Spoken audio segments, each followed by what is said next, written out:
Welcome, let's go for another video. Leave a like, subscribe to the channel, and activate the bell so you don't miss any updates. The farewell week is both amazing and terrible. While we took a break from the weekly stress of following the Kansas City Chiefs, we were also reminded that an idle mind is the devil's workshop.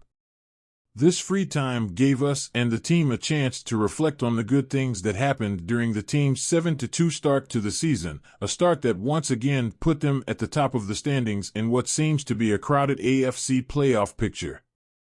Yes, there could have been a lot of pressure on the shoulders of our Chiefs, but instead, something different happened, very different from some of the misfortunes we've seen so far on the offensive side of the ball with missed passes, blocking errors, and careless penalties. Instead of the tide turning against the Chiefs in Week 10, it turned in favor of Kansas City. To whom do we owe the pleasure of gaining ground in the standings while we sit back, nursing wounds, and breathing fresh air in preparation for the second half of the season? The Cleveland Browns defeated the Baltimore Ravens in Week 10, pushing them to 7-3, half a game behind KC in the AFC playoff standings. The Houston Texans pulled off a thrilling comeback against the Cincinnati Bengals, and the San Francisco 49ers gave Kansas City some breathing room from the once-hot Jaguars with a convincing victory in Jacksonville. Even the division rival Chargers suffered a defeat at the hands of the Detroit Lions, and the distant and threatening Buffalo Bills met the same fate against a sudden Denver Broncos team. Leave it to the Chiefs' Twitter, or Chiefs X, to be as positive as it has been during the Chiefs' 2023 NFL season during the farewell week. Fans shone throughout the week as they rejoiced in the shortcomings of teams that could dethrone Kansas City as the AFC's class. No one, I repeat, no one improved their chances of taking down the Chiefs in Week 10. Only regression.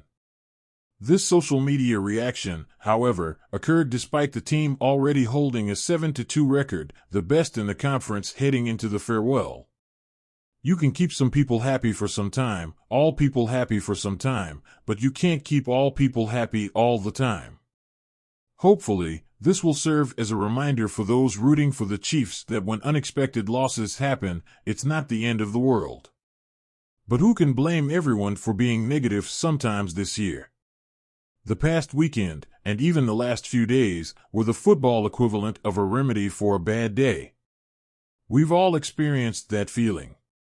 Let's say your boss is bothering you with something at work, or a pair of jeans you wear doesn't fit well because you're in the Halloween/Thanksgiving/Christmas candy season, or maybe you have 3 dogs and they didn't sleep well, and you're walking around like a zombie all day.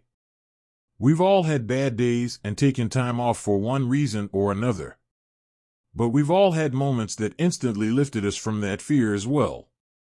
Whether it's a moment with your kids, time with friends, winning $100 on a scratch-off, or even witnessing something hilarious happen in real time, there are fortunate moments in life that can turn your frown upside down and set you back on the right path. They make you think, maybe life isn't so bad after all. These moments were recently brought to you by the football gods, but you choose to observe their omnipotent presence, and they still seem pleased with the team gathered here in the barbecue capital of the world.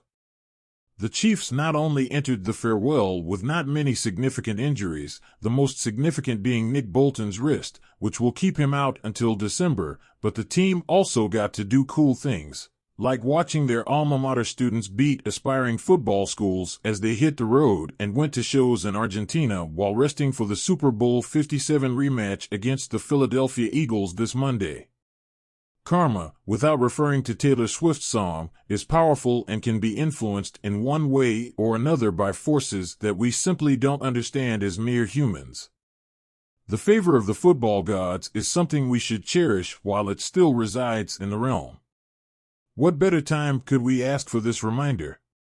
It's literally a few days until Thanksgiving, and I bet anything that many of you would consider the Kansas City Chiefs, Andy Reid, Patrick Mahomes, several Super Bowl titles, etc., to be in your life. Some may even rank the team at the top of the list, but even with various degrees of importance, the team still means a lot to many people, and the team's fortune is on the rise.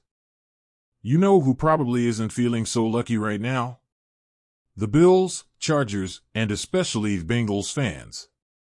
It must be a very depressing feeling to declare yourselves the ones who have never really won anything and then fall into the hands of the enemy you thought you had conquered in the following season. But the Bengals Bills playing at Burrowhead last season, and even the Pat who comments accompanying the insistence of the Bengals fan base on being the new bully in the AFC. With the news of Joe Burrow's wrist injury dropping on Friday afternoon, you have to once again thank the football gods that they smile upon gracious winners and turn their wrath toward those who boast of moderate successes.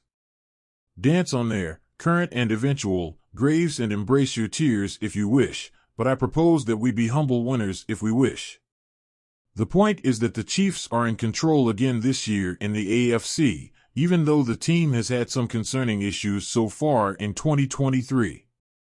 I've said it several times and will say it again, there are certainly reasons to worry about various aspects of the 2023 Chiefs, but when you zoom out and look at the overall results so far, the team is taking care of business.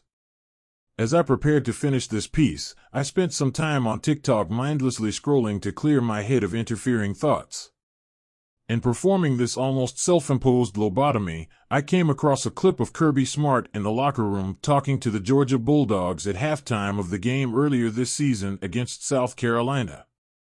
Georgia was trailing 14-3 at halftime, something that would have been a much bigger issue for mentally weaker teams. Smart's message to the team at halftime? Don't worry about the outcome yet, worry about the moments. One moment at a time. Georgia won the game by a final score of 24-14. They have the longest winning streak in the country and are almost guaranteed to play in the college football playoff once again, aiming for their third consecutive national championship, something not done since 1936.